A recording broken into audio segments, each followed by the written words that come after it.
আমাকে domestic violence বা physical assault করেছেন, হত্যা চেষ্টা করেছেন এবং সাথে তার দুজন বন্ধুও ছিল। ও মদ খেতে যাবে, মদ খেতে যেতে নিষেধ করার কারণে ও আমার গায়ে হাত তুলেছিল। তো বেশে বলেছে সে লাল পানি খেতে যাচ্ছিল, কিন্তু আমি মানা করাতে সে একটু এক্সাইটেড হয়ে সে আমার গায়ে একটু চড়থাপ্পড় মেরেছে। চড়থাপ্পড়ের নমুনাটা তো আপনারা দেখলেন। আমি এক নারী হয়ে আমার উপরে যে অত্যাচার চালানো হয়েছে ন্যায় বিচারের উদ্দেশ্যে এবং এই ঘটনার যেন পুনরাবৃত্তি মামুন আর না করে, সেই জন্যই আমার এই মামলাটা কন্টিনিউ করা গত 6 মাস থেকে। যে দিয়াবাড়ির ঘটনাটা হলো সেখানেও তাকে সাইবার ক্রাইম ডিপার্টমেন্ট বা বলেন বা ডিবি তাকে ধরে নিয়ে গিয়েছিল এবং সেখানেও মুচলেকা দিয়ে তাকে ছেড়ে দেওয়া হয়েছে।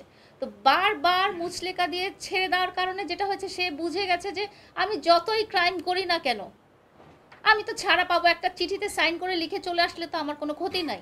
তোবার যেমন ধরেন রংপুরের ঘটনাতে ওকে কিন্তু র্যাব ধরে নিয়ে গেছিল, আপনারা জানেন হয়তো, এবং মুচলেকা দিয়ে ছেড়ে দিয়েছে। চতুর্থবার, 4 টাইমস যে এত সিভিয়ার হয়ে গেছে। নর্মালি মারামারির ঘটনা যেটা হয়েছে সেটা হয়ে থাকে, হ্যাঁ, সেটা করেও। ওর মধ্যে একটা অভ্যাস আছে মারা, মানুষকে মারা, যেটা আপনারা ওর প্রোগ্রামেও দেখেছেন। একটা প্রোগ্রামেও সে এক্সাইটেড হয়ে বন্ধু বলেন, ফ্যান বলেন, যাই বলেন, গায়ে হাত তুলেছে। তো মাধ্যমে এবং আপনাদের সঠিক উপস্থাপনার মাধ্যমে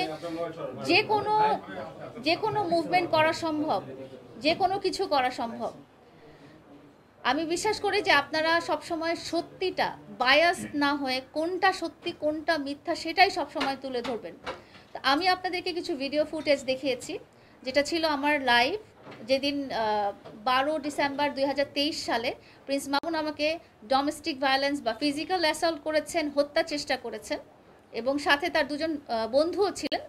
ওদের কথা আমি এখন নাই বলছি। আমি এখানে আমাদের যে মামলাটার কথা বলছি, সেই মামলাটা কিন্তু কোনো রাগের বশবর্তী না হয়ে, কোনো প্রতিশোধ পরায়ণ না হয়ে বা তার উপরে তাকে যে শাস্তি দিতে হবে সেই প্রতিশোধ পরায়ণ না হয়ে আমি ন্যায় বিচারের উদ্দেশ্যে এবং এই ঘটনার যেন পুনরাবৃত্তি মামুন আর না করে, সেই জন্যই আমার এই মামলাটা কন্টিনিউ করা গত 6 মাস থেকে। আমি যে ফুটেজগুলো দেখিয়েছি এগুলো হচ্ছে মামুনের প্রথম জীবনের, আমারটা ছাড়া বাকিগুলো হচ্ছে মামুনের প্রথম জীবনের ফুটেজ, যেটা ছিল 2017 সাল থেকে বা 18 সাল থেকে।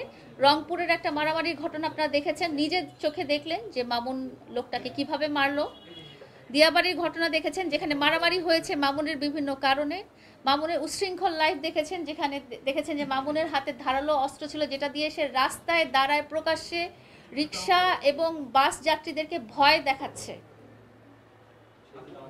সে এই সাহসটা কোথায় পেয়েছে? তাকে কখনো কেউ শাসন করেনি। প্রতিবারই সে এরকম যখন কোনো ঘটনা করেছে, তাকে কেউ তার পরিবার থেকে বলেন, তার সমাজ থেকে বলেন, বা তার বন্ধু বান্ধব থেকে বলেন, বা তার অভিভাবকদের থেকে বলেন, তারা কেউ কখনো শাসন করেনি বা বুঝিয়ে বলেনি যে মামুন এটা ঠিক না, এটা সামাজিক জিনিস না, বা এটা কারোর জন্য ভালো না, এটা তোমার জন্যও ভালো না। আমি যে মামুনকে কারাগারে ঢুকিয়ে আমি খুব হ্যাপি হব এরকম কিছু না। আমার একমাত্র উদ্দেশ্য মামলাটার যে আমি এক নারী হয়ে আমার উপরে যে অত্যাচার চালানো হয়েছে সেটা ব্যাকগ্রাউন্ড আপনারা সবাই জানেন, যেহেতু সোশ্যাল মিডিয়ার মাধ্যমে আমাদের লাইফটা অনেকটাই পাবলিক। তো সেই ব্যাপারটা যেন অন্য কোনো নারীর ক্ষেত্রে আবার না ঘটে, এবং মামুন যাকে আমি অনেক ভালোবাসি সে যেন ব্যাপারটা বুঝে যে এটা ভালো না বা এটা খারাপ। আমার কোনো উদ্দেশ্য নাই যে তাকে আমি শাস্তি দেই, সে কারাগারে ঢুকে বসে থাকুক, না, এই ধরনের কিছু না। কিন্তু তো আমার সাথে মারামারির ঘটনাটা যেটা দেখেছেন 12 তারিখে, সেটা ছিল চতুর্থবার, 4 টাইমস যে এত সিভিয়ার হয়ে গেছে। নর্মালি মারামারির ঘটনা যেটা হয়েছে সেটা হয়ে থাকে, হ্যাঁ, সেটা করেও। ওর মধ্যে একটা অভ্যাস আছে মারা, মানুষকে মারা, যেটা আপনারা ওর প্রোগ্রামেও দেখেছেন। একটা প্রোগ্রামেও সে এক্সাইটেড হয়ে বন্ধু বলেন, ফ্যান বলেন, যাই বলেন, গায়ে হাত তুলেছে। তো আমার গায়ে হাত তুলেছে, বাইরের মানুষের গায়ে হাত তুলেছে, বন্ধুর গায়ে হাত তুলেছে। রকিব বলল রকিবের গায়েও হাত তোলা হয়েছে। তো তার মানে তার এটা অভ্যাস, এবং তার এই অভ্যাসটা কেউ চেঞ্জ করে নাই। তার মা বাবা বলেন, তার পরিবার বলেন, বা তার শিক্ষক শিক্ষিকা বলেন, কেউ তাকে চেঞ্জ করে নাই। ও এত বড় হয়ে গেছে, 2017 থেকে এখন হচ্ছে 2024, এই ক বছরে ওকে কেউ শিখায়নি। এবং যতবার যেমন ধরেন রংপুরের ঘটনাতে ওকে কিন্তু র্যাব ধরে নিয়ে গেছিল, আপনারা জানেন হয়তো, এবং মুচলেকা দিয়ে ছেড়ে দিয়েছে। এবং পরবর্তী যে দিয়াবাড়ির ঘটনাটা হলো, সেখানেও তাকে সাইবার ক্রাইম ডিপার্টমেন্ট বা বলেন বা ডিবি তাকে ধরে নিয়ে গিয়েছিল, এবং সেখানেও মুচলেকা দিয়ে তাকে ছেড়ে দেওয়া হয়েছে।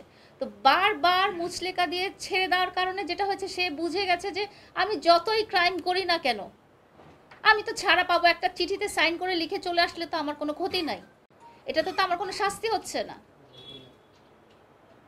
আমি তো বুঝতে পারছি না, তাকে তো বুঝানো হচ্ছে না যে দেখো এই জিনিসটা করছে, এটা ঠিক না। অনেক রকম ক্রাইম হতে পারে, কিন্তু আপনি একটা মানুষের গায়ে কেন হাত তুলবেন? এবং আমাকে সেদিন কেন মারা হয়েছিল আপনারা জানেন?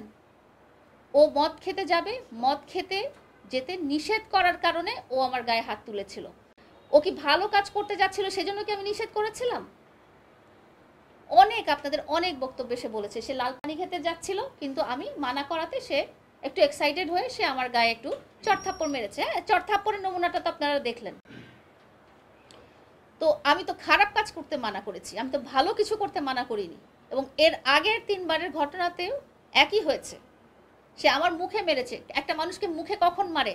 যখন আমি চাই যে ও এই ফেসটা নিয়ে দুনিয়ার সামনে আর না আসুক, ওর এই চেহারাটা যেন, ওর আত্মবিশ্বাসটা যেন না থাকুক, ও আমাকে বারবার মুখে আঘাত করেছে এবং প্রতিবারই এই ধরনের খারাপ কাজে বাধা দেওয়ার কারণে মেরেছে। তো এটা আপনাদের কি মনে হয় যে কেন করছে সে? কারণ তার ওই সাহসটা হয়ে গেছে যে আমি যতবারই করি আমাকে কেউ কিচ্ছু বলতে পারবে না। আপনারা বলতে পারেন যে এটা তো তোমার দোষ, তুমি 3 বারের বার কেন বললা? হ্যাঁ, 3 বারের বারে কেন বললা? আমি যখন লাইভে আসছি লোকজন বলছে এটা নিয়ে আবার লাইভ আসতে হয়, এটা সেটা। হ্যাঁ, এটা নিয়ে আবার আমি কি সিচুয়েশনে ছিলাম, একটা মানুষ যদি ওই আপনারা কেউ যদি ইভেন ছিনতাইকারীরও কাছে পড়েন, পাল্লায় পড়েন, ওই মুহূর্তটায় যে আপনাদের কি ধরনের কাটে, এটা কিন্তু আমি দূর থেকে বসে বলতে পারবো না। একটা মানুষকে হত্যা চেষ্টা করা মানে কত ভয়াবহ একটা ব্যাপার। ওই রাতে কি হয়েছিল সেই বর্ণনা আমি অনেকবার আপনাদের ভিডিওর মাধ্যমে দিয়েছি।